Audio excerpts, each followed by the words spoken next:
Thank you so much for joining today. I really appreciate it. Oh, no problem. As there's nothing else to do. Yeah, taking a break from Swans and everything. Yeah, yeah. I'm taking it a bit easy lately. Yeah, it's been pretty intense lately with all the weather out there and just everything in the world too. So Yeah. probably feels good to just take a little break from everything. How much time do you have today? I don't know. An hour? Okay. Yeah. Um, So I just wanted to give you like a little intro to this whole interview. We are a huge community of Swans fans. We have over 700 people, and we talk about it daily. The interview is built around the community questions, and we have people ranging from 14 to like 50 years old. So we have pretty much what you'd see at like a concert too. Um, and we have a lot of people who are huge music makers who are just super influenced by all the things that you and Swans do. So as far as the questions go, it's going to be a wide range from, just curiosity questions about you, and then also questions about the Big Sound Tour. Um, I'll start off by like introducing you, and then going through some of the community questions, and then afterwards you could shout out any things that you're doing in the future, any things that you're excited for people to check out while you're taking a break from Swans. Okay. Sounds good. Well, yeah, sounds good. One more thing I just wanted to say is that with these questions, a lot of people had like a little comment. It's usually just like a compliment that they wanted to say to you. Um, a couple of the comments do mention like smoking weed and stuff with you, like after the concert. Do you want me to bring those up at all, or? Um, I don't know.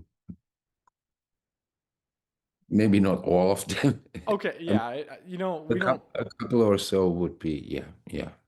Yeah, we don't need to bring it up all the time. We could focus Yeah, more on the questions. So, yeah. um, all right, yeah, let's jump in, and I just want to say thanks again. And real quick, "Birthing" on Live Rope is my favorite song of all time, Wow. and your lap steel, especially around like 9 minutes to 12 minutes in that song when you guys are building up, is genuinely life changing for me. It has driven me to do so many things in life. So I just wanted to say I really appreciate you guys making that because it's just amazing. Thank you. Yeah, I mean, it's a once in a lifetime opportunity to make something like that happen. It only works in that constellation. And yeah, it's very fascinating for myself and all of us, pretty much, I think. It seems like all the stars aligned, like the galaxy aligned for that one album, and everything just perfectly came together. So it was amazing. So just as like a little introduction to your life and a quick timeline, you moved to Berlin in around 1980, got Yeah. involved in the underground scene, and worked at Zensor while you were studying political science. Yes, that's correct. In the Swans world, you first joined on tour around the Burning World era, helping contribute to their tours, and then you started adding contributions on the album with White Light from the Mouth of Infinity. Yeah, yeah. Uh, Actually, I was the first one um, to work on the arrangements with Michael. It started out with Michael and me, and then the bass player came in and Anton, the drummer, and those were and Clint at some point. But it was, yeah, um, was that process. We later used that in Angels of Light too. so did you like he like would bring out the acoustic guitar and you would he would sing and have like a sort of like structure to the song, and then would you bring in your guitar and really kind of lay out some more ambient structures and stuff like that? Yeah, that's what, yeah. He would also suggest some things for me to do. I mean, I would try to work out some part, and he would, yeah, he would say, yeah, play some arpeggiated stuff or more chordal, whatever, or that's how we work, and I work around his melodies.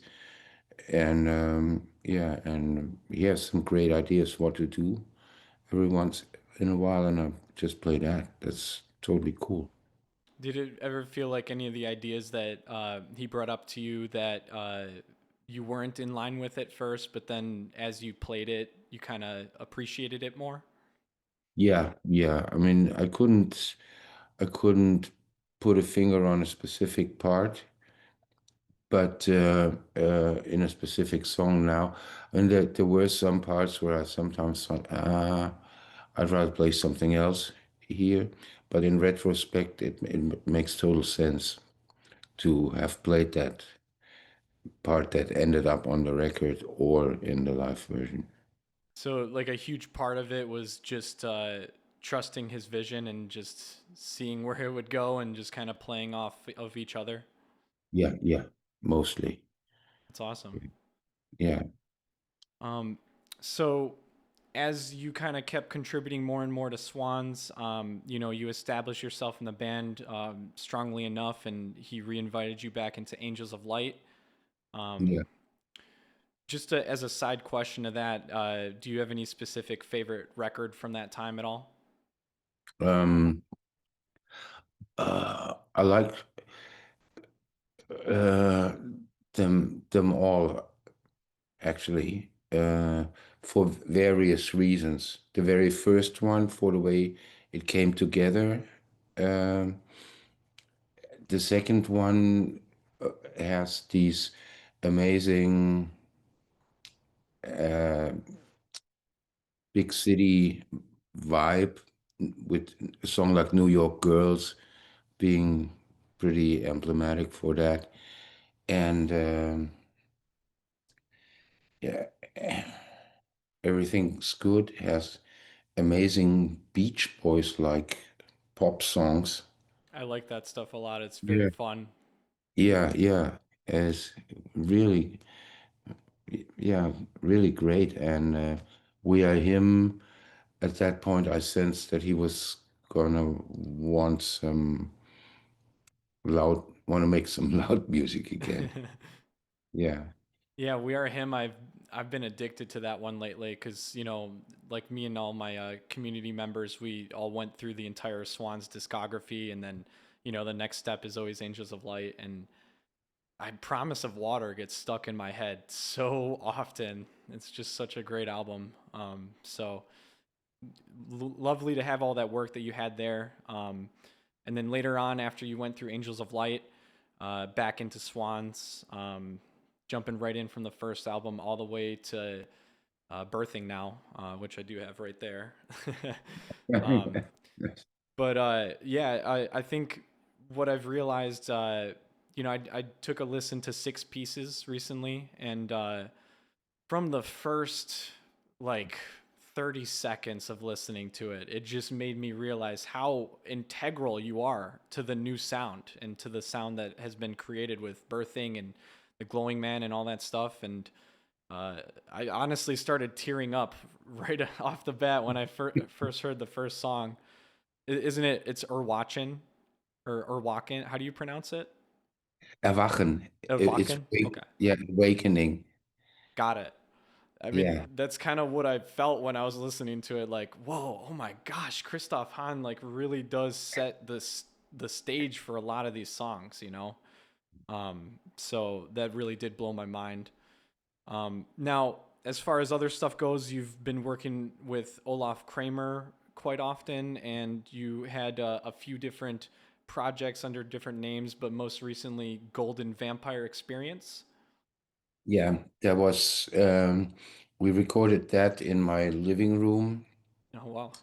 during the pandemic, because no more than five people were allowed or four people were allowed in the same room. And, I mean, he's a writer we had a band, Die Goldenen Vampire, in the early 80s Mm-hmm. in Berlin. And we, yeah, he lives in Munich and he writes scripts for movies. And yeah, I live in Berlin. And for some reason, yeah, we decided, okay, we're gonna hang out here. Uh, and yeah, drink, smoke some weed, and record some songs. Sounds And like the life. Yeah. and that's what we did pretty much. Yeah. Uh, yeah, he has some lyrics, um, and so we tried to find some melodies for these lyrics. And as a yeah, I mean, in a way, it's the opposite of Swans. It's like being as close to silence as possible. There's no reverbs, there's nothing. If there's no note being played, uh, it's maybe just a little there might be a little sustain, but otherwise there's just silence. And that's Do you think like that was partly because he was a movie writer and it was more built around like a movie thought process or like a soundtrack? it had, yeah, it had that quality. We had some images in our heads, and yeah, it could work as a soundtrack for a scene like this. So that's how we approached that thing. In some instances, in some it was just, oh yeah, let's write a song like, than that Dylan song, but in a with a more upbeat, in a bit more upbeat tempo, and later on we decided, half speed would even be better, and then so yeah, and yeah, worked nicely. um, do you have any specific genre that you would define that as? I mean, dark yacht. Dark yacht, like a boat? Yeah, like yacht rock, that genre from the 70s. No, Uh, actually, I don't know that. No, you never heard the term yacht rock? no. I. Oh, oh. Steely Dan, Oh, okay. Oh, yeah. Love that that kind of stuff. people. Michael McDonald, like feel the raw power of smooth music. Yeah. I love that. Yeah. I And uh I actually saw a video of you playing David Bowie. Um so, it's on YouTube and like right at the end you just kick on one of the pedals and you just like really jam out in that moment and so do you tend to like kind of switch to music like that often, kind of like yacht rock or David Bowie or things like that? yeah, I mean, I am a rock and roll dude to Mhm. begin. Always was, always loved rock and roll music. And that's I'm super proud to be a Peer Ubu Yes. who I was a great fan of when the first album came out in 77. That's when I first, or 78 was when I first held it in my hands and played it. Yeah. And uh, yeah, and so yeah, yeah, so rock and roll is kind of what I really like. Mhm. So uh, I'm I'm working in that. I enjoy working in that field quite a The lot. field, studying at the University of Rock and Roll, Yeah, Of course. So, did you actually like? Were you a part of Perry Ubu, or were you like part of like bands close to it? no, I recorded on their second to last album, 20 Years in a Montana Missile solo, and I played half a US tour with them as a band member in 2017, like 5 days after the last Swans show at Warsaw in New York. Uh, yeah, after that show, I flew to Cleveland and rehearsed for 3 days with Perubu, and then we went on tour for 14 shows in 13 days. Oh my gosh. Like one video show in the afternoon and a live gig in the evening. And yeah, and that was quite amazing. And then we were supposed to do a West Coast tour, and the drummer and I, we were driving the van up to from LA to Seattle to pick up the band because the tour was supposed to end in LA, and we would go there. And then we got the news that David had a heart attack. Oh man, We had to cancel that leg of the tour. And yeah, that's horrible. yeah, that was really devastating. Uh, but yeah, and I mean they did tour afterwards in the following years. Uh, but yeah, now I mean this last April I think it was that David Thomas has died. Uh, so there's not going to be any more Perubu, Yeah. at least. Yeah, but yeah, that was amazing. How did you like manage to pick yourself up to just keep going to the next thing, you know? Cuz like, you know, for me, maybe it just depends on the person, but like just to prepare to switch to another band, I mean, I feel like you'd need some time to practice and some time to get used to the other band members, but you just jump in and just go. Yeah, at that point, I mean, we had all met before on several occasions, so I knew them and they knew me. So the personal level was already established. Got it. There So, was like we hung out.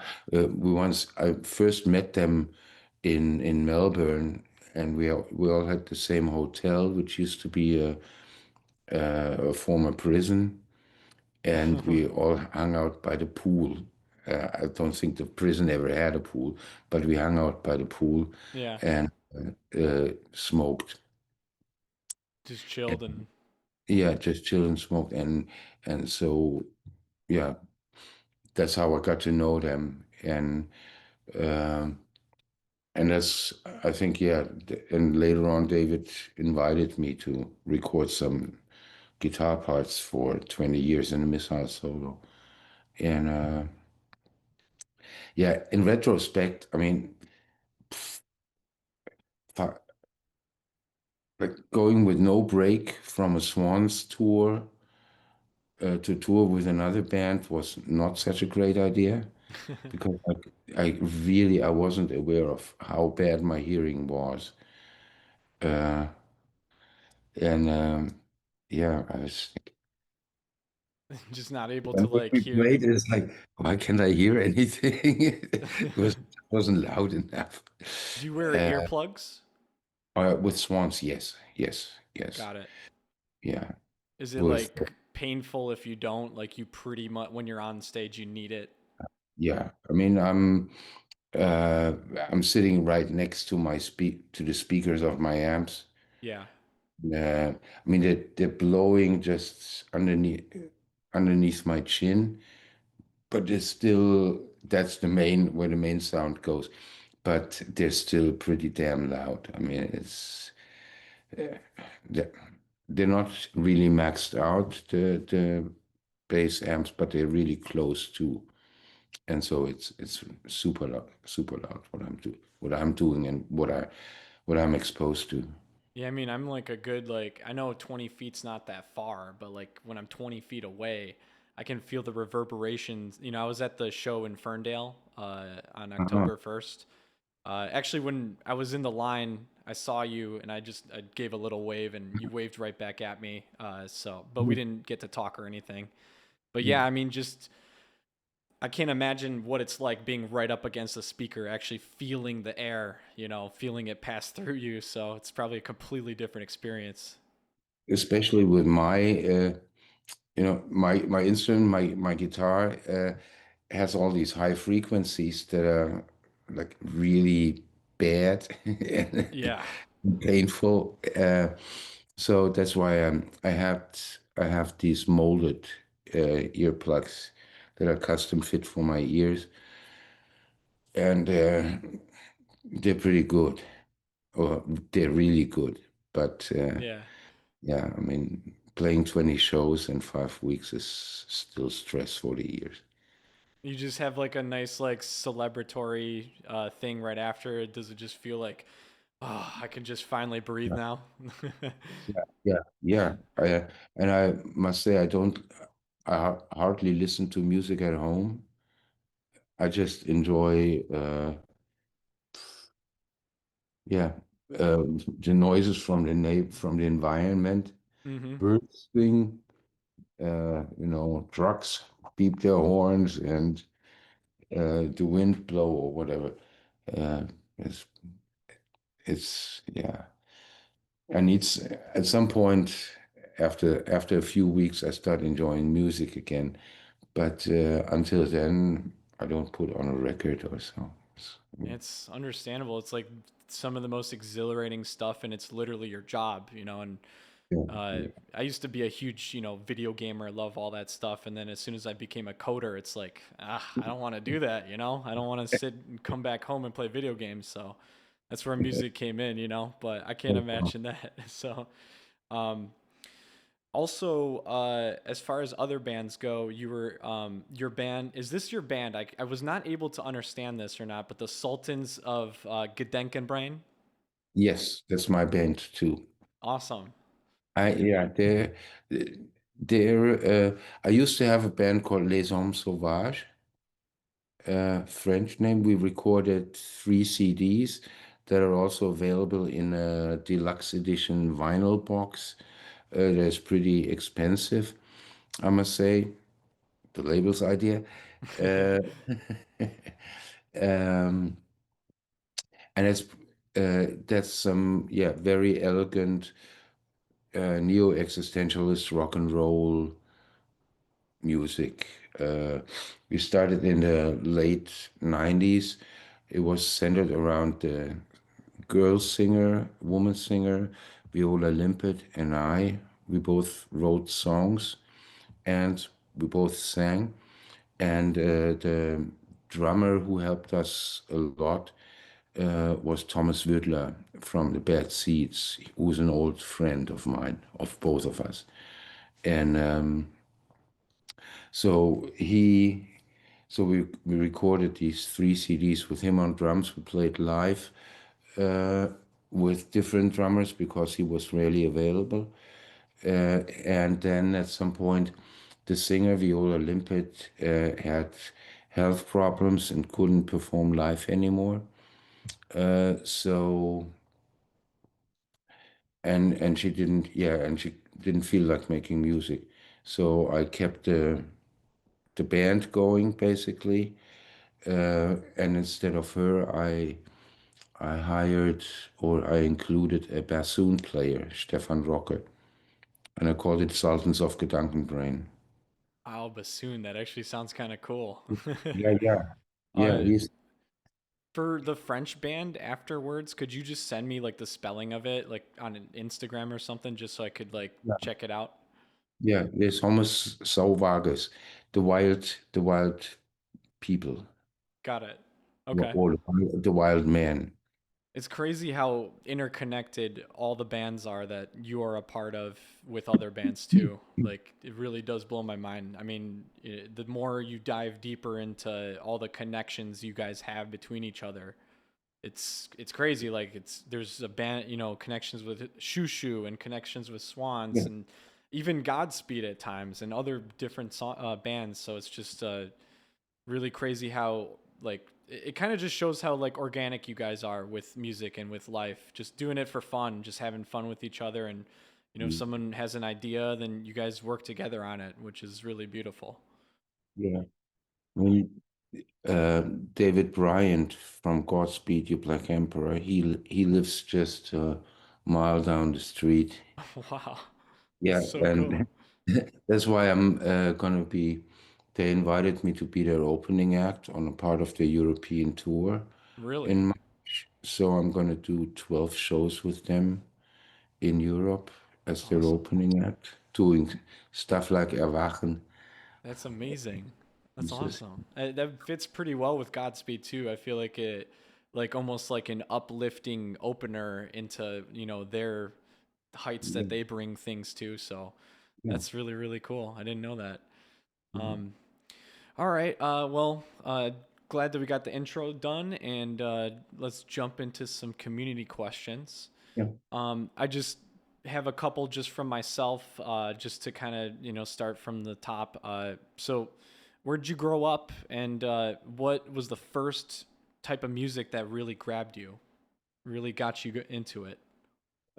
I grew up in Saarbrücken, which is the very southwest of Germany, near Luxembourg and very close to the French border. It was, yeah, 10-minute bike ride from where I lived to the border to France.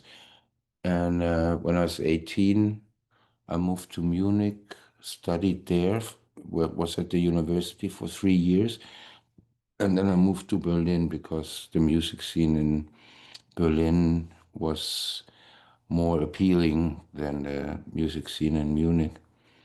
And yeah, and I've been there ever since. I was really lucky. I mean, uh, the interconnectedness is I happened to be in two important places. One was the Censor record store where I got a job pretty much right away, right after I landed in Berlin, and uh, and then I worked at the Risiko bar, which is was the happening bar in the early 80s in Berlin. That's where, yeah, Blixer worked there too, on the weekend shifts, and yeah, and there were everybody who worked there played some really amazing cassette tapes. Uh, that's where Nick Cave and yeah, the birthday party. They used to hang out there. Everybody who played in a certain club in Berlin or in certain clubs in Berlin went there after his or her or their show. And yeah, and that's how everybody knows each other still. It's Mm-hmm. like a village. That's awesome. Like Yeah, really small and just yeah, everybody working together and then sharing the music they love together. yeah, yeah. Um, did do you feel like because you lived kind of close to France that might be why the French band happened later, or is that like totally separate? No, I mean I do like the French language. I spent quite some time on vacations or several vacations in France, and the area where I come from is pretty Francophile. Uh, we like to eat well. Mm-hmm. We like to drink well Of and a course. lot. Crepes So and wine. yeah, yeah, yeah. You know? And so yeah, that's and yeah,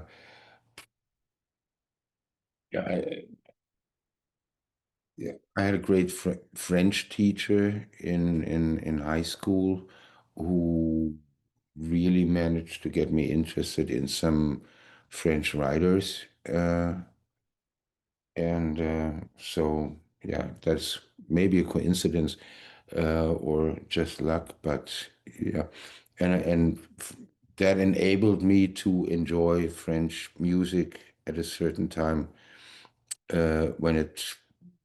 when nobody or when very few people knew how cool Serge Gainsbourg Mm-hmm. is, you know. Right. Um, so like even though you kind of went into political science and stuff like that in school, do you feel like you've always wanted to do music? Like it's always been your passion? Yeah, I I always dream like from when I was a teenager, I dreamt of making music in front of a lot of people. Do you Um, do you have any like specific bands you can remember that really like you listen to a lot, or like any CDs you had? I mean, in those days it was vinyl. Records, yeah. Yeah. Right. And your pocket money would uh, be enough to buy one or maybe two albums a month Mhm. with tape, and or your friends would tape them and you would tape their albums. That's how it worked. Um, I I remember, yeah, in my early teens, I was into prog rock and psychedelic rock Like and King Crimson. King Crimson, Van der Graaf Generator. Ooh. They, you never heard of them? No. No. They are the coolest prog rock band. Van der Graaf Generator. John Lydon said in 78 or something, like, when he was asked about which bands he still respected, and he said Van der Graaf Generator. They're really amazing. I Is can it like the graph where you have like the two circles? Is that the exactly. okay, got it. Awesome. Yeah, yeah. Uh, I'll have to check them out. yeah, the contemporary of King Crimson also started in the late 60s, or yeah, late 60s. And yeah, and I listened to that stuff a lot. And then I listened to West Coast music. I really liked the Grateful Dead. Yeah. And, and I was totally blown away by Quicksilver Messenger Service. They had a live album out, Happy Trails, which has a 20-minute song. It's a variation on Who Do You Love by what is it, Bo Diddley. And it's Who Do You Love Symphony, so to say. I was really, really impressed by that. That was, yeah, early mid 70s. And then, yeah, and then I discovered Roxy Music. My dad is obsessed with Roxy music. It's one of his favorite. I have two vinyl records from Roxy. Love it. Life changing for Yeah, me. for sure. Yeah. Uh, Now that the music industry is like the way it is now, like you mentioned the fact that you could only get like one vinyl here and there, and honestly, because of that, you would probably cherish it more and it would be more important. But now Yeah. that music, you kind of can just get a subscription and just get whatever you want anytime. Do you think that you prefer that, or do you prefer how it used to be? I must say, uh, probably as a teenager, I would have wished for that, for the situation like it is nowadays. Wow, I get it. But I would probably have been overwhelmed by the sheer mass of output from artists and the availability. So um, I must say, there's several albums that I bought that I listened to with my headphones, Hmm. so I don't disturb anybody else in the apartment. Um, for 50 times, 100 times. Hmm. And and I could whistle long, really weird melodies and Hmm. stuff. And nowadays with, oh yeah, but there's so much else to experience and to find and to explore and discover. Uh, you don't have that those quiet moments where you Right. just, you know, settle down and it's you and the record. Hmm. And I nowadays I try to have that as much as possible. I'm 30, so I'm not like too young, but I'm Mhm. not too old. But like I've seen the transition from no internet to internet and streaming services, and because of that, to make it all quiet. to kind of deaden all the noise in the world, I do like to just sit down with, a couple of shots or something and just sit in front of the TV and put a record on. And those are the best moments listening to music, 100%. When you get that silence and then you get that chance to really listen to it. So, yeah, I don't know what I personally prefer nowadays. I have no idea. I mean, I like the ability that I to listen to whatever, but at the same time, I've heard Live Rope probably like 200 times now, and it's like a three hour album, So it's like, yeah, just over and over. I mean, it really is the record that you can like put on and just go mow the lawn. Go put your noise cancellation on and just you hear Rope and it just powers you through that. So like, yeah, I feel like some people try to listen to music differently nowadays than try to avoid the whole streaming service thing. But you know, we all listen the way that we want and how we prefer to in life. Um, so that's kind of cool to know about all the different bands, and I'm glad that you added comments on that and stuff. And I can't wait to check out, especially the Graph Generator one, Van de Graaff. It's gonna be cool. Now, back to Swans. How did you first connect with Swans? What brought you back later on too? But Uh, let's when you first joined the band, like how did you meet Michael and stuff like that?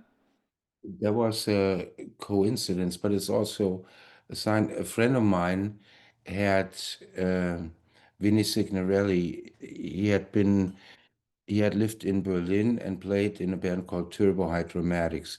He was part of that scene in the Risiko bar, and he had gone back to New York, where he was originally from, and I had an invitation to the South by Southwest festival in Texas to do my solo thing, and the Berlin Senate paid for the flight, and I made a stopover in New York to visit some friends there, and Vinny Signorelli was among them. And uh, I think this first or second night when I was there, he had a rehearsal with his band, and he asked me to come along and play guitar. So we jammed a little in there, and the next day he went to an audition with Swans, and they hired him, and they asked him if he knew a guitar player. And he said, "Well, I just played with a guy yesterday. He's really cool." Wow. That's And it's all from there, and now we're it's here. all, yeah, yeah, yeah. Wow, that's crazy. So it was just Really, like a real chance coincidence. absolutely. Yeah. Wow. Mm. Um, I know that you pretty much established yourself a lot, throughout the years, and by the time Swans came back, you've already been working with Michael for basically 20 years at that point. Like, was there any feeling that you felt like he wasn't gonna bring you back when he started, or did it feel pretty strong, like he was gonna bring you? I mean, I mean, we recorded We Are Him, and I mean, was it before or afterwards? We did a tour with Devendra band. We did a tour as Angels of Light with Patrick von Diller, Devendra Banhart, Mm-hmm. and Michael and I. Uh, and I don't know if we recorded We Are Him afterwards or before that. And but after We Are Him, I knew that he was gonna make loud music again. And then I got a phone call from him saying, "Kristof, I'd like to make loud music again. Would you like for that? What do you think of that?" And I said, "Well, yeah, that would be fun. Yeah. I'm gonna call it Swans. I want to call it Swans. What do you think of that?" I said, "Great idea." so so do you feel like it's like a phase for him? Like, 2007, you already started to feel like it was already ramping up to get loud again. Does it take a while to like get to that loud state? Uh, yeah. I mean, he needed to do something substantially different from the first Swans version. Like that's why he needed to do Angels of Light, and then at some point, I mean, it was a golden moment in the internet when because this thing MySpace had just come up, Mm-hmm. Yep. and there was a way that I think he like once he was sure there was going to be people helping him in that project, if he was going to do Swans, he just put up the question on MySpace, would there be a demand? And What? for that, yeah, and the thing exploded over that. Wow. I Yeah, did not know that he asked a MySpace question. That's funny. That's so cool.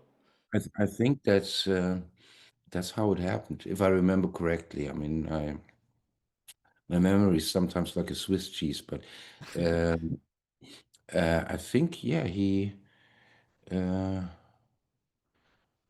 asked, he made a post if we decided to do Swans again, would people show up for our shows or something like that? Do you think Uh, he would have like not done it if there was no reception? yeah, could be. I mean, uh, y- yeah, I mean, it was very unlikely that there would not be a reception, but we couldn't have done it, or it would have been quite difficult if there hadn't been such a lot of support to begin with. Like, I mean, the album got some great reviews. Um, then the first one, My and then father. yeah, yeah, and then the first tour went unexpectedly well. I mean, and from then on, the audience got younger and younger. Yeah. Yeah, I feel like I talk to people in my chat that are, 14, 15 years old just getting into music and it's like, yeah, my first live band was Swans. I'm like, what? That's crazy. Like I saw like Good Charlotte, Simple Plan, like these like punk rock bands, and Swans is just this massive, intense sound. So, just crazy to see how the generations have been shifting, younger with the band, and Yeah. that's probably kind of promising for you guys though to hear that there's new people coming in. It's yeah, it's totally amazing. I mean, uh, like when I did go to a few other shows in the past 2 weeks here in Berlin, and I was always, I mean, yeah, sometimes I noticed like, hmm, we are older than that band, but our audience is kind of younger That's a good sign. and more alive. Yeah. These people here, the audience here, they're mostly, cool, taking smoke breaks every 5 minutes. Yeah. Barely watching the music. Yeah, yeah, But, yeah. That's cool. Yeah. I mean, I'm pretty proud of or happy with what we achieved in terms of yeah impact on the audience. Yeah, one of the things that really garnished my respect for you guys beyond belief, because I've been through many different favorite bands. I went from this band to Radiohead to Godspeed to Swans.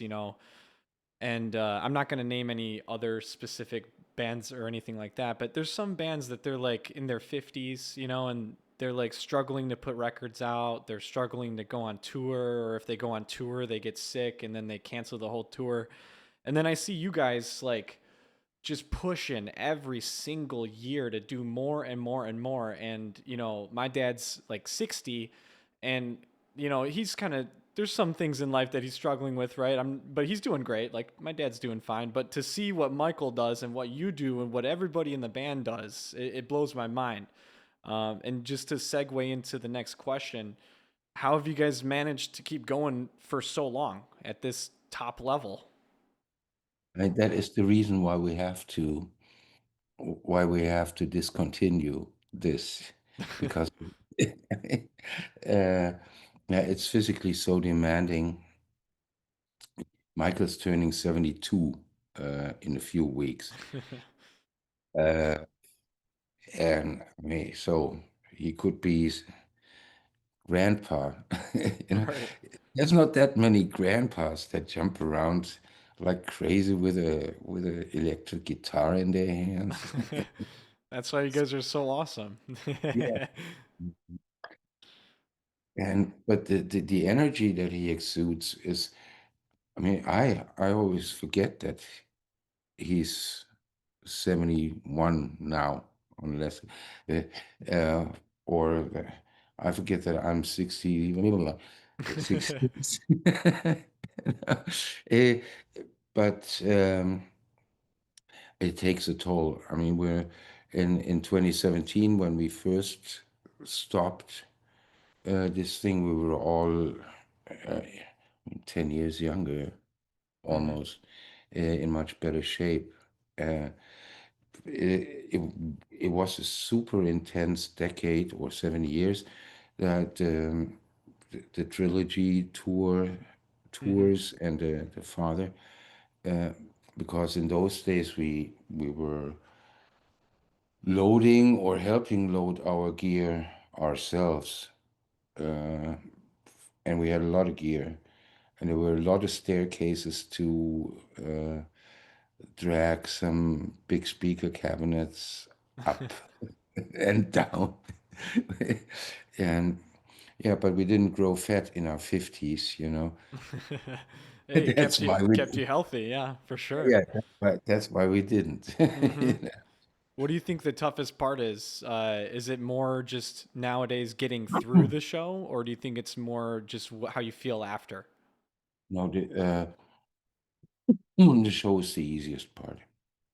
I mean, the show is intense, but the show is uh, it's, you have you know exactly what's going to happen. You have a limited space. You can't move. Hmm. You for the next 3 hours, you pretty much know what you're going to do. Right. It's the So recovery. yeah, yeah, Yeah. and and then I mean traveling nowadays, and yeah, at my age, when it gets cold outside, my joints hurt. Oh yeah. Hmm. I'm not talking about cigarettes, joints. Yeah, no, I as a coder, I get that. I have to Yeah. sit in a chair all day, so my joints Uh, are already hurting at 30. But I mean, you um, guys moving around all the time, yeah, keeps you guys loosey goosey for sure, right? um, the one comment that the guy said, by the way, that asked the question, he just wanted to say that your lap steals are fucking incredible. Thank you. Thank you. Next question. Oh, and the guy that asked that question was Frankie Behoy. And so, next question we got Surrock22. The band, apart from Michael Gira, has always changed. How do you see your place in it in the future?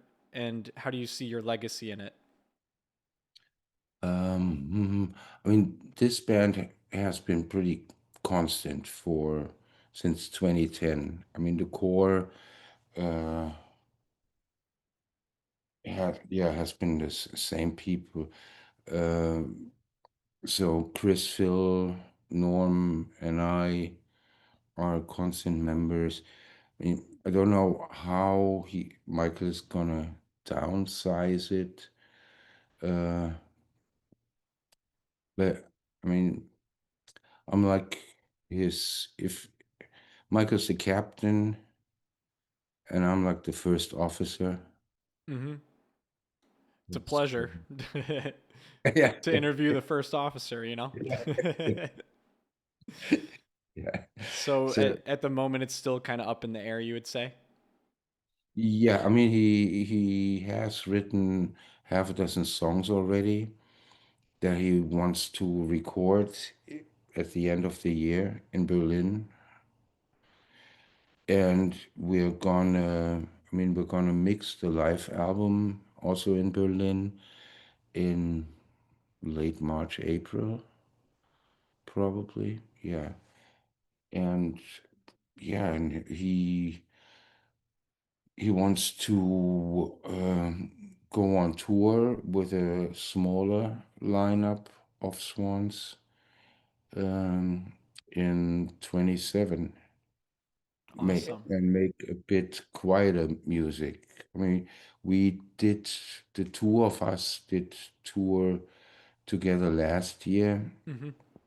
before the Swans tour, where it was just him on acoustic and me on the steel guitar. And yeah, I mean, there was probably some sort of a blueprint uh, what future Swans could sound like, but there's gonna be quite some stuff added to that. That was totally skeletal. Yeah. Just some meat to those bones. The structure and just feeling it out and just seeing how it would work in a live setting too. Yeah, yeah. And I mean, it's gonna be yeah, a more gentle and fragile version, not a brontosaurus anymore. uh, do you feel like it's kind of still heading toward? I know a lot of it is based upon his writing, but do you feel like it's still about the themes of accepting death and just understanding the future and what beholds all of us, no matter what? um, I would guess so. I mean, maybe maybe he writes an album about yogurt recipes. I have no idea. But no, I would guess that's I mean, yeah, given the situation Right. that we're yeah, both that our shelf life is going to be over at some point. I mean, that's a beautiful awareness, though. I really think that's awesome. And ever since I heard The Beggar, I was like, unforming and no more of this. No more of this is like so unbelievable to me because I'm seeing my parents getting older. I don't think they're quite at death age or anything like that, but hearing the stuff about goodbye lovers, goodbye friends, like ever since then, it really kind of painted the picture for what you guys are like trying to come across about. And uh, nothing has been more moving to me, really, in my life.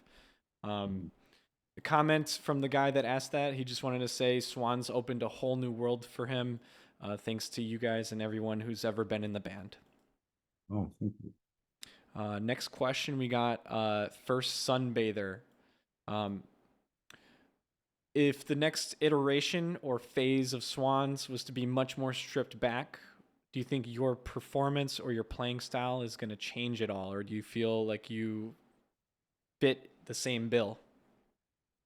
Um, it could be that um,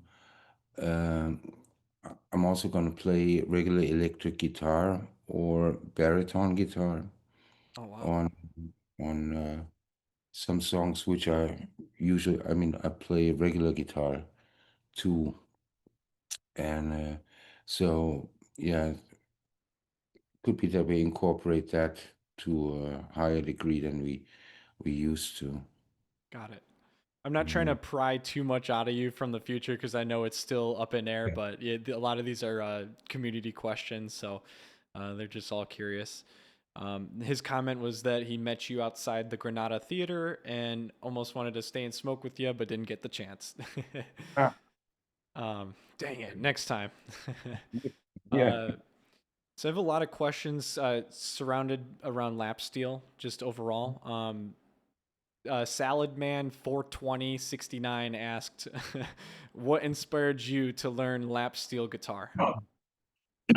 Um, I was, I never really learned it.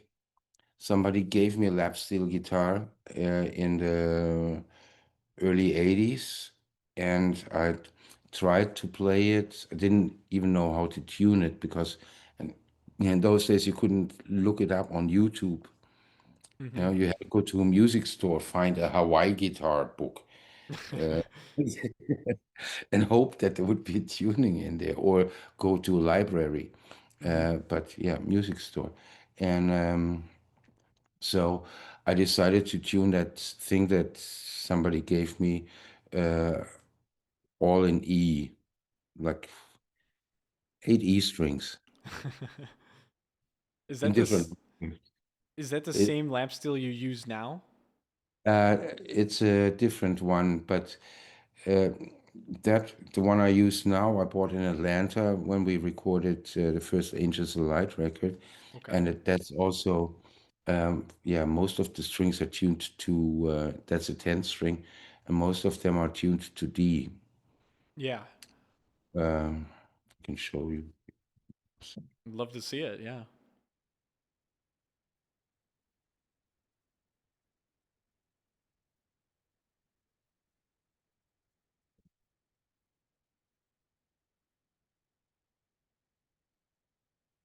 Oh, that's beautiful. I love seeing that. That's the one you use right now? Yeah, yeah, that's the one I've been using through on all the Swans recordings. That's the Yeah, thing that makes me cry. Oh. and live.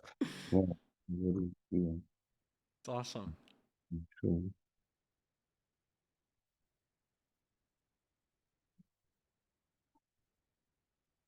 Absolutely beautiful. Did had a question.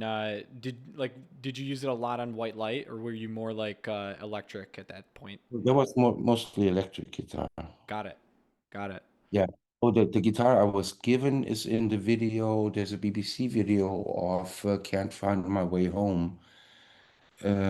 Swans playing that song in '89, and that has the steel guitar I was using in those days. Awesome. And yeah, and that's, oh yeah, to answer that Roxy music question that somebody asked before, Yeah. was uh, the first Roxy Music album really like blew my mind. It has that song "If There Is Something." If there is, it starts a bit silly, Hmm. but then it has that "I would do anything for you," and the saxophone solo he plays. Yeah, Are you playing something right now? yeah, that's. Oh, I can't actually hear it. Oh, sorry. Oh, it's all good.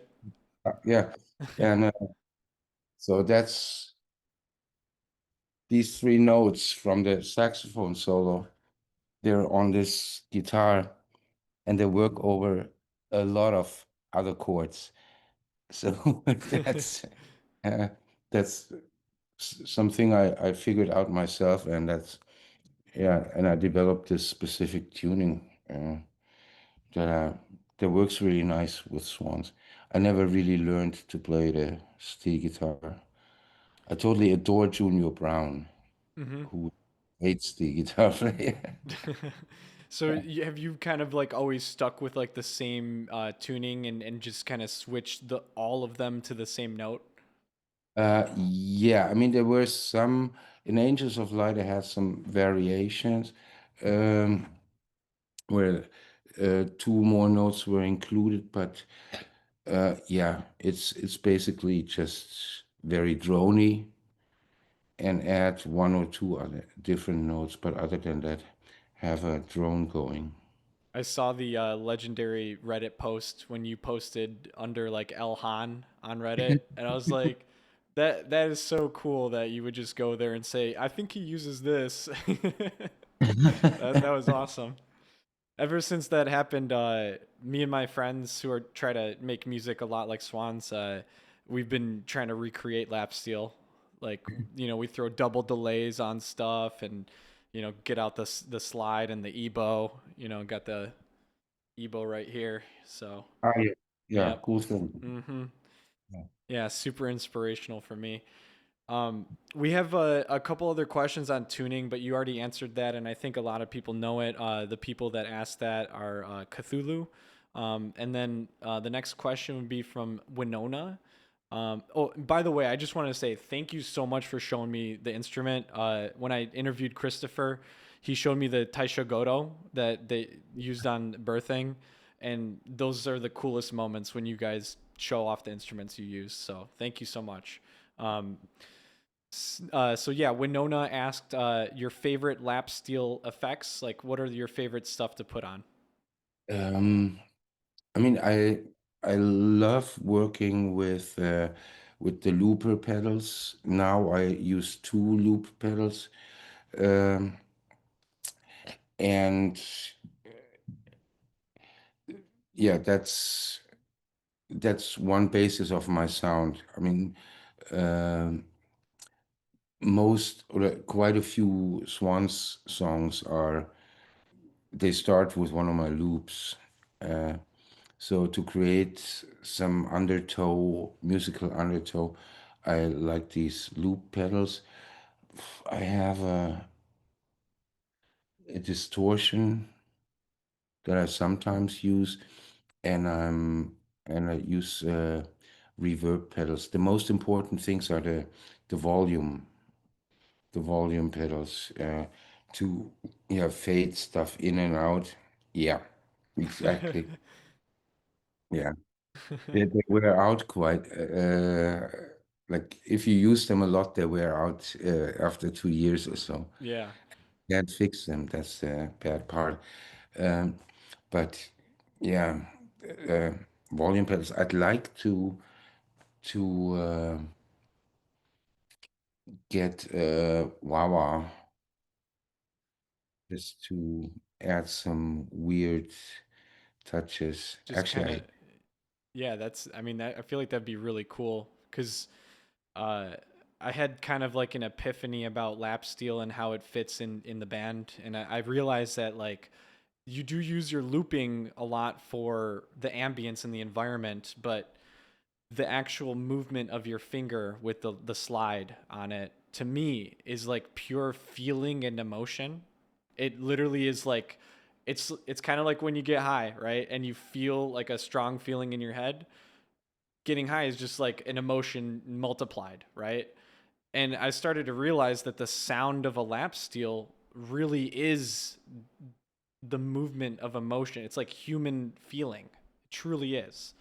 And adding like a wah wah to it, I think would you kind of know where you're going with your emotion. You know where it's gonna go, or maybe you don't. But then when the wah wah comes in, then it can kind of like create more of a existential crisis almost. you know, yeah, that's awesome.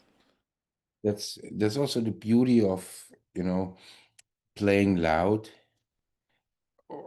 having a pretty high level to begin with is in a way it's microscopic.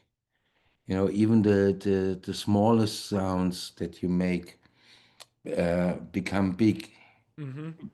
because they're sent through very loud amp, and you can work with like really little things, go into the details, and then manipulate the sounds that you have with a wah wah, for instance, Mm-hmm. and create some just weird situations. I mean, sometimes while I'm playing, I'm thinking of like, what could I think about? And then it's okay, yeah. I mean, I know there's going to be that wild part that's coming up, and I'm like, yeah, I know what I'm doing, but I need to get mentally into it. Okay, yeah, there's a tree full of birds that gets hit by a comet. Wow. Birds just So like as you're heading towards the crazy part, you're imagining yeah, certain yeah, visuals in yeah, your head. yeah. That's And then, incredible. and then yeah, now it's going to be birds in panic. I'm gonna have to re-listen to some stuff with that thought process. I mean, that's one of the reasons why I think Swans is one of the best bands ever. Is you guys managed to create those visuals in people's heads so well. So it's really interesting to know that you're also thinking that while you're building it. It's Yeah, incredible. I must say, I don't know what everybody else, if everybody else has similar visuals or no, visuals at all, or similar visuals, or totally, if they think of something totally different. But I often have a scene in a movie that I want to illustrate while I'm playing. That is awesome. I usually imagine like heavenly angels, just like the gates of heaven opening up and like, birthing as you're building up to, the 20-minute moment. And then he starts singing with the piano. Like just the lap steel and all that build up. I imagine like the gates of heaven are literally opening to accept me. Or, the canal is opening up to accept me to the world. So that's really cool. Um, they just as a comment from Winona, they just want to say thank you for taking a picture with me at Virginia 2025 show. You were amazing on stage. Wow, thank you. I think you pretty much covered everything about lap steel from that. So I'll just list a couple more names off. Skinny Bones also asked about it, and just yeah, overall covered all that. So next thing would be tone. Uh, Conic 004 asks, how do you achieve the tone that you do on Swan's record, specifically the end of Forgetting?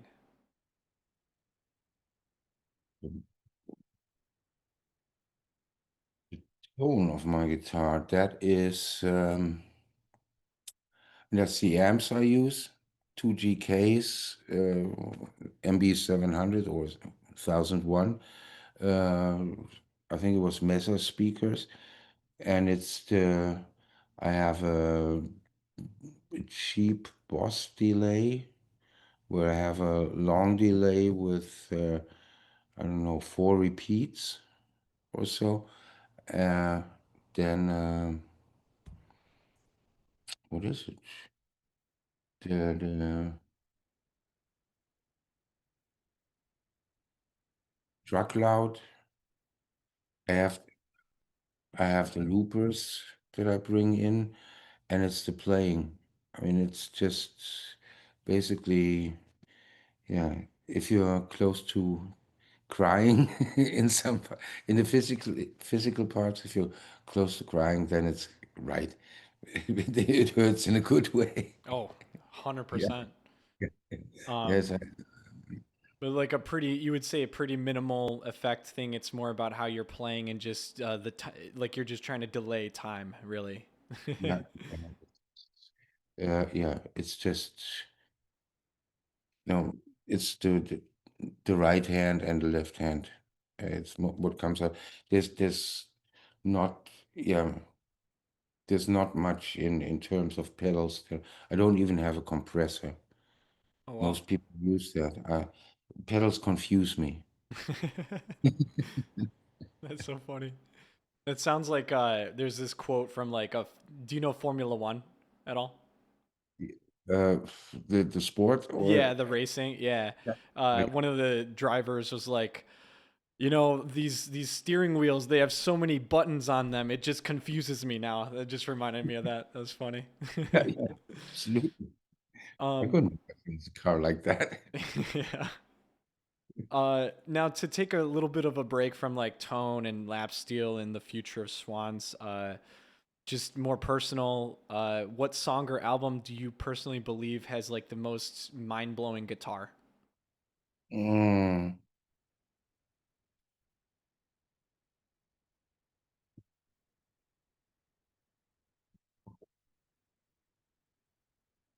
mm. From my side, it was is it? It's not on the glowing man. A song that ends. It's, shit. It ends or it fades out, and he sings something. Is it Uh, the one where he's like in a cloud? No, no, no. That's the new record. Are you talking Glowing Man? I think I'm talking The Beggar, or is it even Leaving Meaning? Uh, Not No More of This, or Michael. Michael is done unforming. Michael is and at the end it has it, so it comes down and then there's an incredible guitar solo like Is it uh, ebbing? nah, but it's on that record where Ebbing is on. Yeah. I think Uh, it's Michael is Cristano. the one that kind of has a little similar vibes to Love Will Save You, where the ending it just slams and you just get this beautiful crescendo of like heavenly sound, and it's very nice and peaceful. And he goes, "Michael is done," and then switches into that. No, I'm not sure. It sticks out quite a bit, but I mean, no man. Anyways, Also, Jim. I I was pretty happy with what I did on Jim on uh, the first album. Wow, I just noticed that I haven't listened to some of these albums in quite a while. understandable. I get it. Mm. Yeah, I mean, it's kind of hard to pick from your own art as well. Like it really is because we don't know what emotions went into what you guys built and what you were thinking and feeling at the time. I mean, even some of the most simplistic moments in music could have been the hardest grind to figure out. So, For instance, what also what I'm quite proud of is I'm a Tower, oh yeah, that reference to heroes. I love it. When when Michael played those chords for the first time, I was, wow, yeah, just play the nine, play B or no, play A over D and G. It's gonna work all the time, like heroes. Did he Which know? uh, at some point uh, he was like, huh, this is does it, and and then somebody pointed it out. No, it's not heroes. It's actually heroes is B, B, B. And this is B, B, B. Different. It's on the three, not on the four. And yeah, but no, I mean, of course, it was a reference, and it was also a reference to, the Velvet Underground, Waiting for My Man, who stole it from Jerry Lee Lewis. Always play the same note in octaves, like high E, ding ding ding ding ding ding ding ding ding ding ding, tingly tingly. That so it's a reference from the whole catalog of rock and roll simplicism. Well, I think that song is really impressive because you guys managed to put such a crazy intro, like a post rock like vibe, and mixed it with that song, and it almost makes it even more uplifting than even Heroes is itself. Because you start out with just this heaviness of like, internally thinking it's me, I gotta fix it, I alone will fix it, and then it just transitions into this beautiful, like it's the best morning song. If you are having a bad morning, you're not feeling good, you feel kind of mad at yourself or you feel like you're not doing good, you keep having that I alone will fix it. It's like, yeah, it's me, I got to do it, right? And then once you get to the second part, you're like, man, I'm at work, I'm feeling good. It's Heroes time. Let's have a good day. So I love that song. Love it. Yeah. That was asked by Blarg Floyd 8. Comment is my dad's friend knows you apparently. So Oh, interesting. I don't know. you know who that friend is? Yeah. Huh. I guess I'll just have to ask him a little bit more and maybe reach out to you later on or something. Um, from Beast 91, how do you find inspiration for your parts? Oh, I- it's I listen. the usual process is that Michael plays me or the whole band, depending on he plays his guitar parts to us, uh, and he doesn't use regular chords. He has open strings ringing, and to figure out which are so to figure out which strings are ringing and which ringing are the main points in the songwriting and in the musical scheme, uh, figuring that out and connecting to these main main points in the musical scheme and enhance, enlarge, or enlarge them. And that is what inspires me to come up with certain parts so that certain ground is covered. And yeah, uh, sometimes I also follow his vocals. Um, uh, yeah, we did that in the past quite often. So that gets pushed a bit more. Oh, And then, yeah, some there's limited stuff you can do with a guitar that's tuned like this. Um, but it's interesting stuff, and if you vary it uh, in a clever way, you can get away with it. hmm. Yep. With the limitations. Party Yeah, tricks. yeah, yeah. Do you guys like say a key? Do you say like, "Hey, this song D major," and then you guys try to fit together? No, no, it's. I mean, Michael plays these chords and he sings his melody line, and then we figure out, yeah, this chord in this tuning is D9, let's say, or D minor, and then yeah, it switches to a G, and we embellish what the skeletal idea that he has. And he also says what kind of rhythm he would like to have, a certain pattern. Sometimes what the beats that he comes up with are totally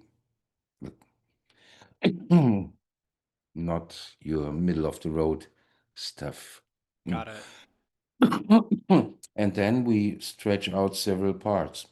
Hmm. Like once we have the idea of where the song goes to and how it works, we extend the parts and build hills and valleys in those things. Got And it. he directs those. It's like an orchestra.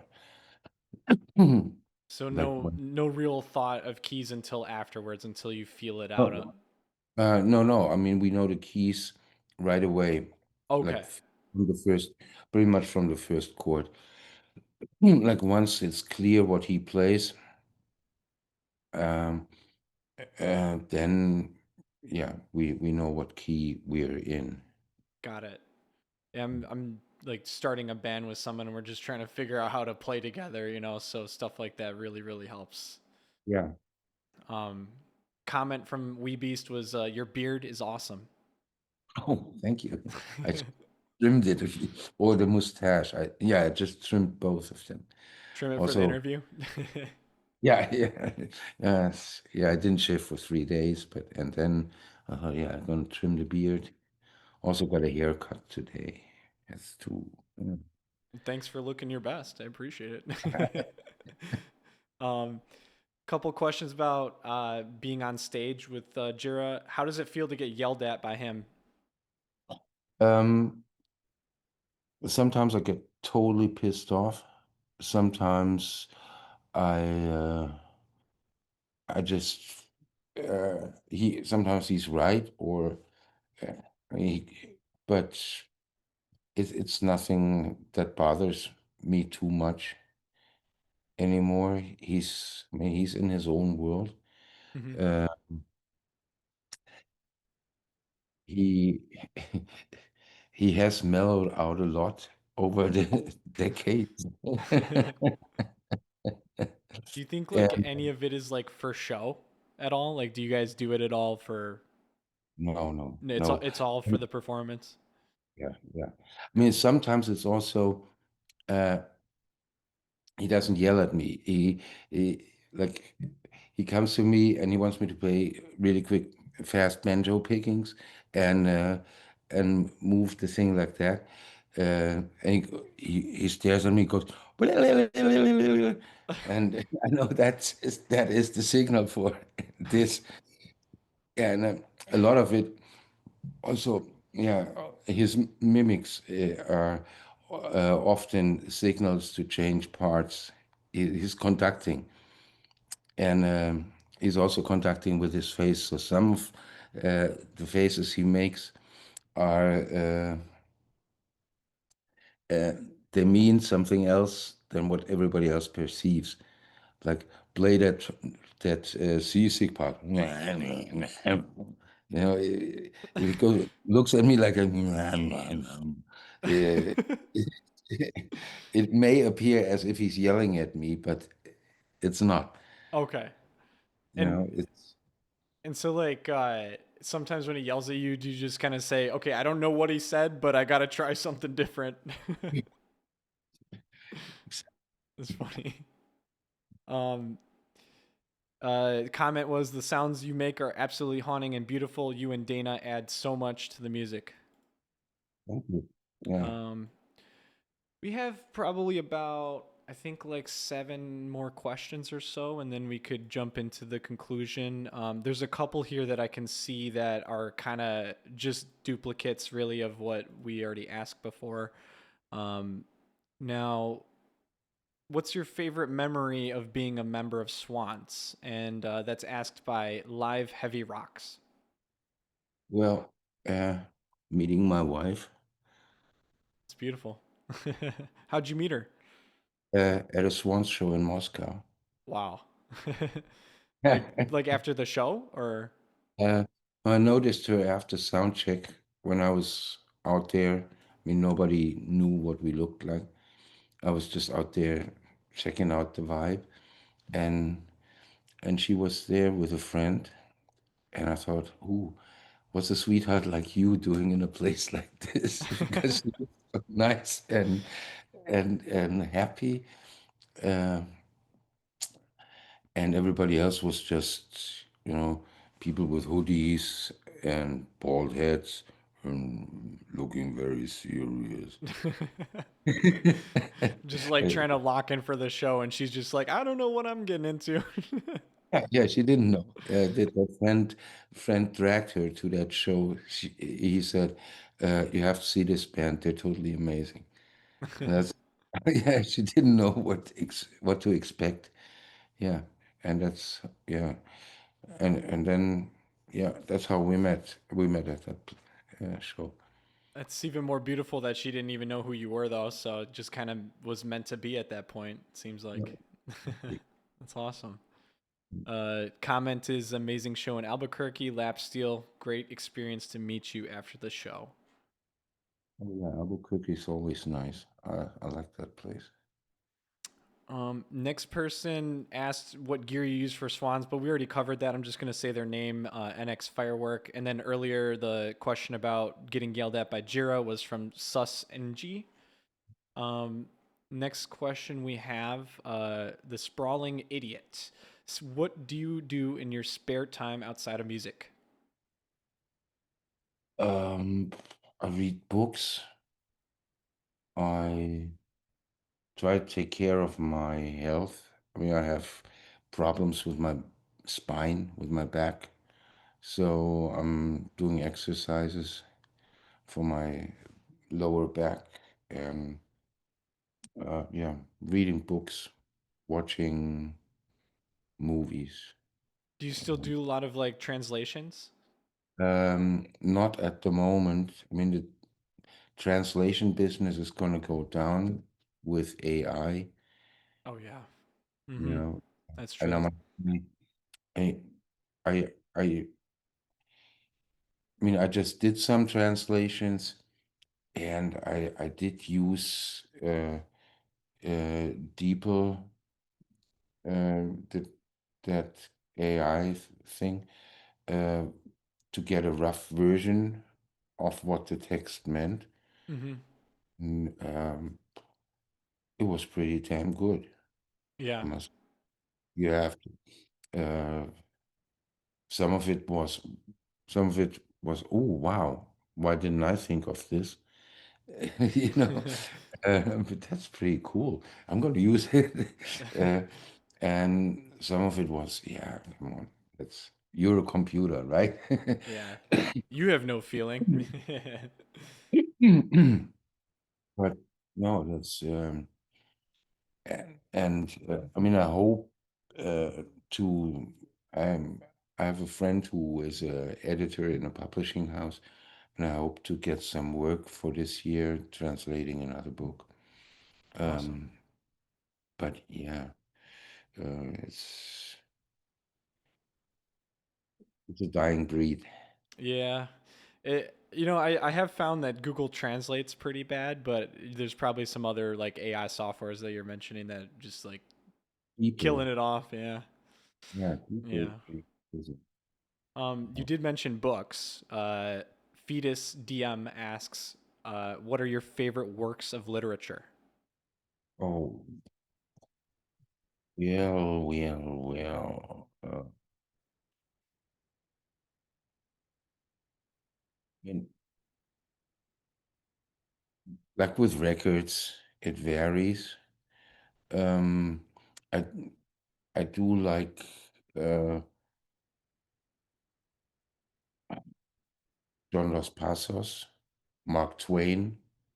Mm-hmm. I, th I think yeah, America would be a much better place if everybody would read Tom Sawyer and Huckleberry Finn Yeah, for sure. and draw some conclusions from that, and then the short stories of Mark Twain, and get a new mindset Mm-hmm. for a second. I mean, especially the Trumpists. Uh, Yeah, gosh. yeah, pretty damn scary. Uh, yeah, I yeah, Mark Twain could be that he's my favorite American writer. Uh, Do you have like well, a specific summary as to why you think that book is so good for Americans? um, because uh, it is not proselytizing, but it's propagating decency and kindness and respect and yeah, and also punk rock. Mm-hmm. We all need to listen a little bit more punk rock, a little bit more Yeah, yeah, Ramones for sure. yeah. And I mean, it's like, what is this? Tom Sawyer. I mean, he's sort of like a Bart Simpson-ish kind of dude. Yeah, getting into trouble and Yeah, learning life lessons as he goes along. Yeah, yeah. that's true. I read it in high school. I haven't read it in a long time, but yeah, I just remember it was a very moving story for sure. And I don't know, I read it and I feel like I'm pretty nice to people, so maybe it works, you know? Yeah. Yeah. I mean, that's the great thing about the Swans audiences. I, s- I get to talk to a lot of people because I go outside and smoke. Nowadays, you can't smoke indoors anymore. Hmm. So, and I'm and so I'm standing outside and I'm smoking, and there's the audience and they're talking to me. Why shouldn't I? And I noticed that really people who come to our shows are incredibly nice people. Hmm. Yeah, friendly, and they have some, yeah, yeah, sense for of yeah decency, Right. and they're cool. They're cool as fuck, man. Yeah, just everybody that I've been surrounded with that's discovered swans, I feel like we're all looking for some comfort some place to, just get away from the world that it is right now. So we try to be decent to each other, as much as we can. Um, Comment from him was, really appreciate your contributions to the band. Wish you all the best. Thank you. Next question we got is from A Money. Having toured with Swans, going back to the late 80s, early 90s, how do you view the body of work now compared to before, like the hiatus? And do you feel like the experience with the band, recording, touring, has changed a lot, from post hiatus to pre hiatus? Um, yeah, totally. I mean, in pre-hiatus, I mean, is are they referring to the first Swans edition, or and the hiatus being the Angels of Light phase, Most or people, when they refer to pre hiatus, they mean uh, from Filth to Soundtracks for the Blind and like the Swans Are Dead. And then once okay, Swans Are Dead happened, then that's the hiatus. yeah. And as far as I'm concerned, the recording process, yeah, was different than it is now, because we would re record and then play live and then record again. Uh, and nowadays it's, yeah, we started recording and then we played the material live in a totally different version so that the songs morphed into something new. And we played some new material and that became the next album, which we didn't play on the next tour, uh, even though it had some hits, Right. so to say, or groovy songs that we didn't replicate because we were presenting new material that once we played it 150 times, uh, would end up on another record and sound amazing.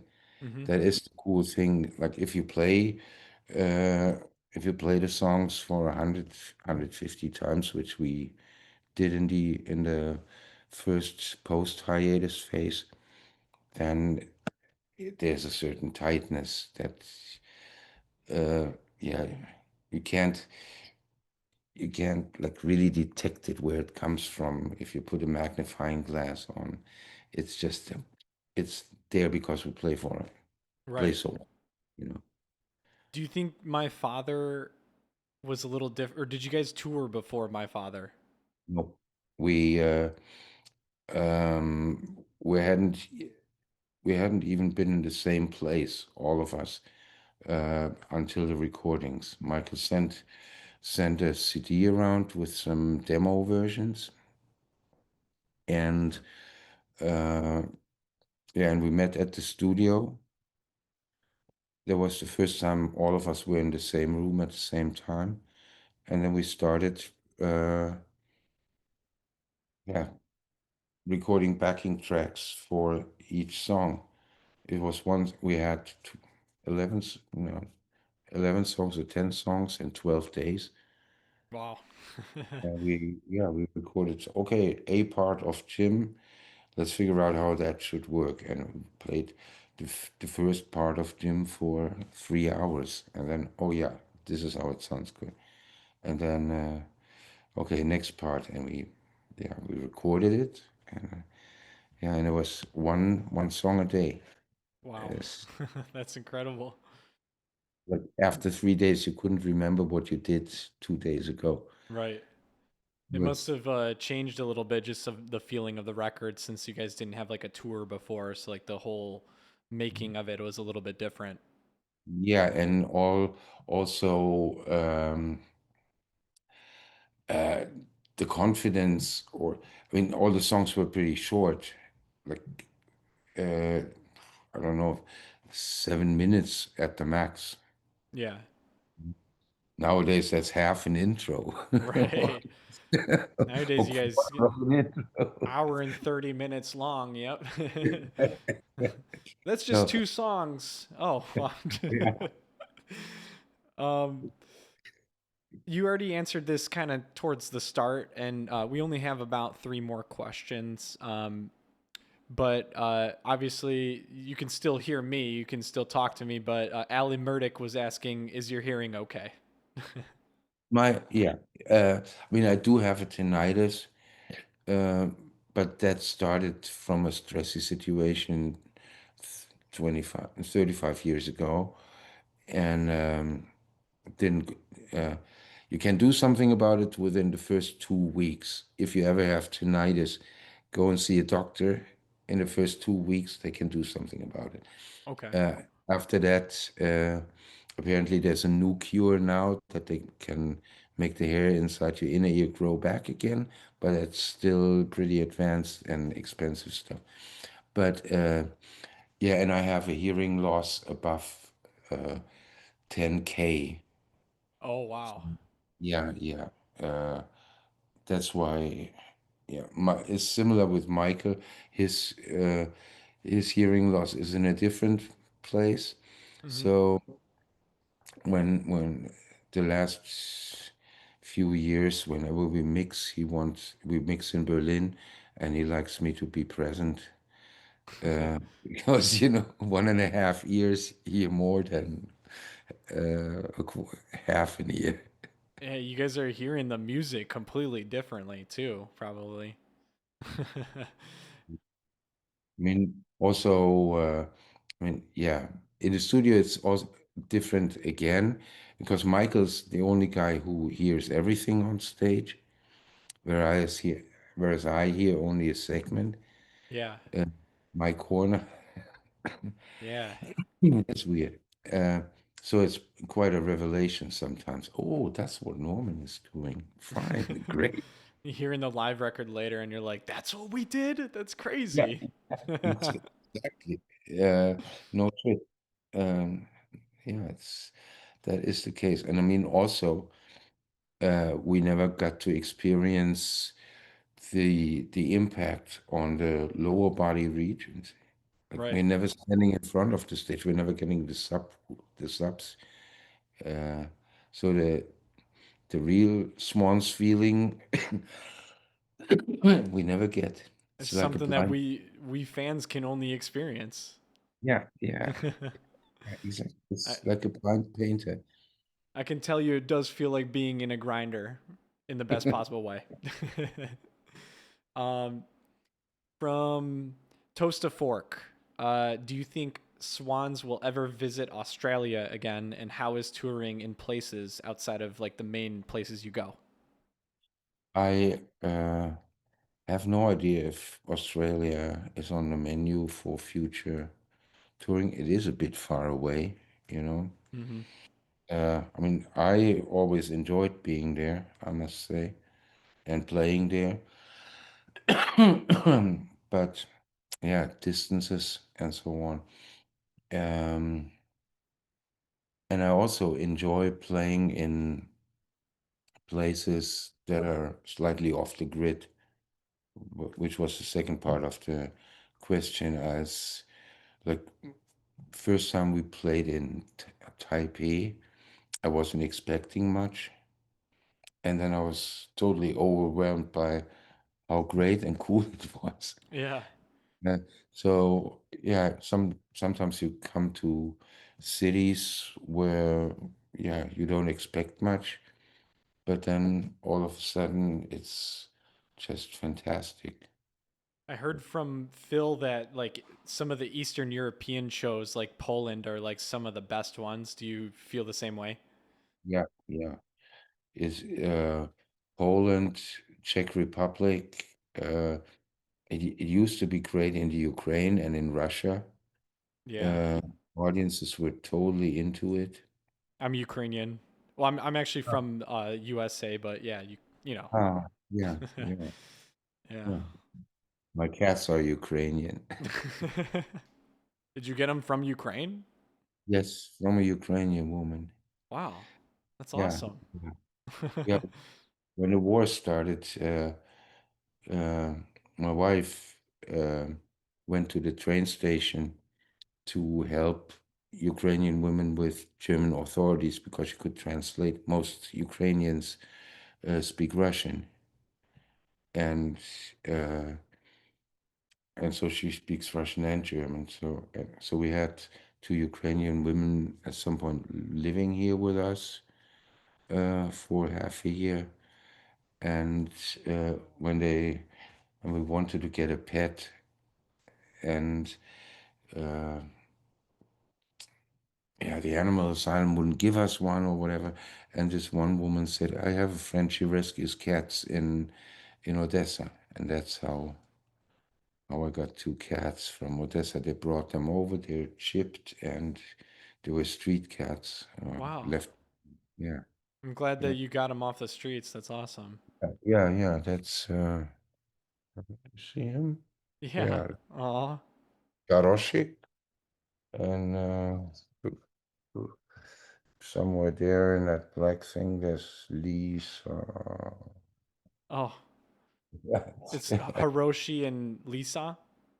Yeah, Garoshik, we call him Groshi, and Lisa. Yeah. They're so cute. It's super cute. Uh, they're hypnotizing me. Like when I'm not on tour and I'm at home, and they're sometimes sitting there and looking at me, and I just, yeah, 20 minutes later, I find myself cuddling them still. Cats are the best.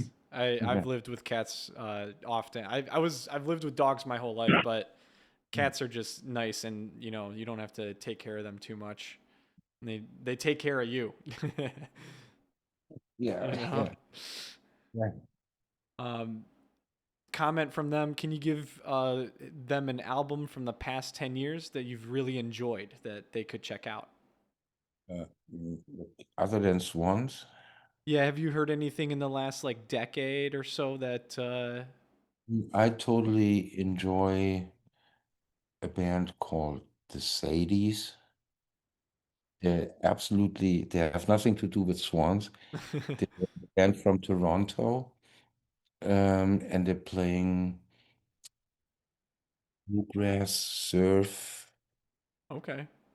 rock and roll music. Uh, uh, Originally, it was four people, two brothers, and on guitars and vocals and drums and a drummer and a bass player. And then 2 years ago, I think one of the brothers died, and they're a trio, but they're totally amazing. Their records are great, uh, great lyrics, and I totally enjoy listening to that stuff. Yeah, after the interview, like I said, it'd be nice if you could just type out a few of them so I could just post it in the chat, just because we all love checking out what you're interested in and stuff. So that'd be awesome. And it's probably nice to take a little break from Swans just to listen to some surf rock and, Yeah, just yeah, enjoy yourself. yeah. Also, like lately, a friend brought me some, what is it? Cooking with the Miles Davis Quartet, Oh, yeah. chilling with the Miles Davis. Miles Davis. I like, yeah, Miles Davis, Chet Baker. I'm into that, yeah, s- relaxed kind of jazz. You played on the record player? Um, those I have on CDs, but I also have some of that stuff on vinyl. But I need to go and get a new system for my new pickup for my record player. Got it. Yeah. Two more questions, and then we'll just go into a conclusion, and you can shout out anything that you're working on and stuff. So this one's a little bit more of a deep cut. 2019 St. Petersburg, "Me and My Gun." Is that an Okay. original song that you have made, or is there any album of that music style? Uh, the this I recorded that song on the third Les Hommes Sauvages record. It's called Vive la Trance. It's originally by an Australian band called July 14th. I only know the 7-inch single. It came out in 82, 83, maybe. Got it. 84. Uh, yeah, and yeah, it's an amazing song, and we played it with Homme Sauvage.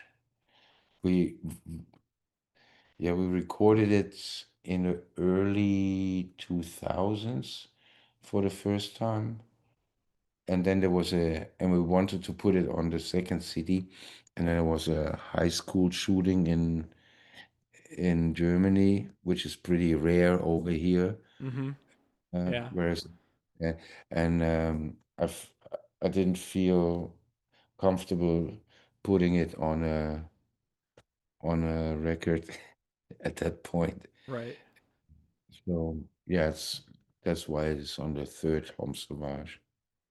Got it. So, for you, do you kind of like take some songs and store them away for a while, or is it more just like what happens in the world when you depend on? Yeah, I mean, um, in that case, it got stored away uh, uh, because of what had just happened. Originally, the plan was to put it on that CD, and that there would have been enough room because CDs you don't. I mean, I prefer an album length of 40 minutes from the vinyl days. Um, but we could have added that to the second CD, and we just decided against it. And yeah, and then it just stays there. I mean, I still have some other unreleased stuff sitting in my archives that Mhm. that I at some point may gonna dig up, but at the moment I'm just too lazy. You need a break after that decade. A decade Yeah. was insane. Their comment was lovely to see you perform. And this is the only other weed comment. Sorry that he didn't bring any weed. This next question is the final question, and we ask this to every band member, and it's a really simple, easy one. What's your favorite kind of sandwich and why?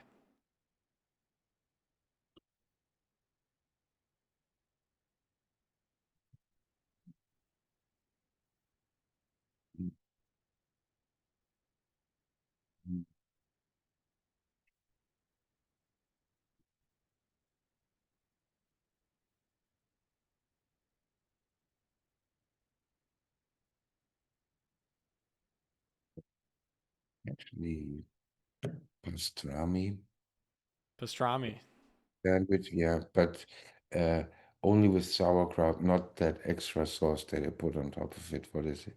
the Thousand Island or whatever. Yeah, no, none of that. Yeah. But yeah, or a really nice mozzarella. What kind of bread? Um, in Italy, focaccia. Nice. Good Yeah, choice. yeah. Oh no, fuck! I've totally forgot. Well, there's also po' boys. Totally forgot. Wow, I had a great shrimp po' boy in New Orleans. Oh wow, when was that? Yeah, also yeah, 89, I think. Yeah. This Right. question stumps every band member. It's always the hardest question. Yeah. Shrimp, fried shrimp po' boy. Awesome. With sauce. Yeah, that's Did you cool. ever have Phil Palaio's sandwich? It was like the Phil Palaio special or something. He said that's like arugula and cheese. Just roll it up Oh, for the wow. tour. He told me that there'd be times where you guys would make sandwiches and you need to just get something in real quick before the tour. So you just take some Oh, arugula and some cheese and just down it. oh. No, I, no. I always need bread with something like Yeah. that. Yeah, I can't, no, I can't eat just ham or steak or cheese. Well, no, no, no. I need bread with that. Yeah, for sure.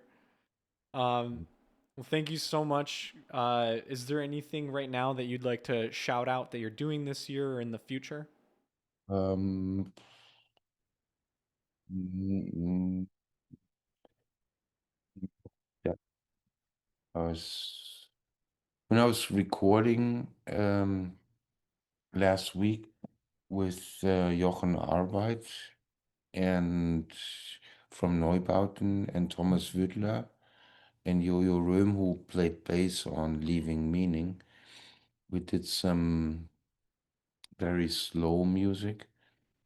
We're calling ourselves the Mild Quartet. The Mild Quartet. Yeah, yeah, yeah. Where can we listen? It's at some point we're gonna release something digital probably. I'll let you know. Yeah, please keep in touch. Yeah. But Um, on the mild side. the Mild Quartet. Yeah. Yeah. Well, anything else at all? Any other things that you want to shout out or any social media that you want people to check out? Yeah, I'm happy. Chilling. Yep.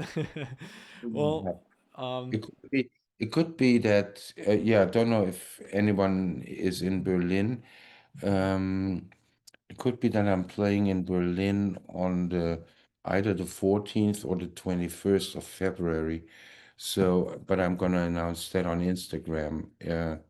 So if there's anyone around in Berlin and wants to come to that show, they should just check out. Uh, yeah, if there's a post about it. awesome. Thank Yeah. you. I just wanted to say yet again, thank you so much. Thank you for stepping up and being part of this because I do plan on trying to interview every single one of you guys from the big sound tour. I already got Chris, I got Phil. You're number 3. Trying to get Dana on Saturday. And then hopefully everybody else by then. I also have Jarbo in March, which was kind of crazy. But overall, I just want to say thank you so much for being a part of it.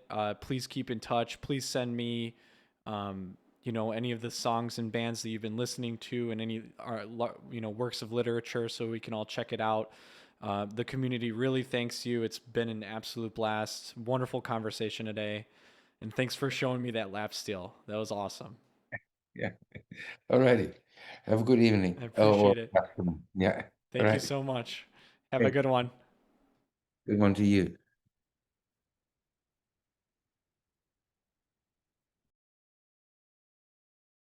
Recording stopped.